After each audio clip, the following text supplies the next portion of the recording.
or VCRs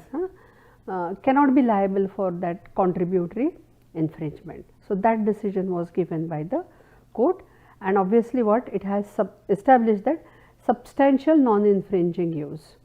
doctrine, that was established, substantial non-infringing use doctrine, and it also paved, you can say, the development of a personal recording technology. If probably that Sony have been like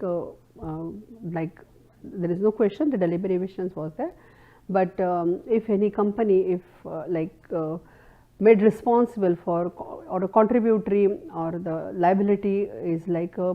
proved in such cases, probably that recording technologies may not have, that the development may not have like supported, but because of this decision, obviously what happened, the development of a personal recording technologies,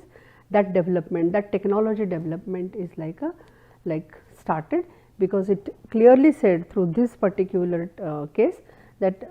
that creators are not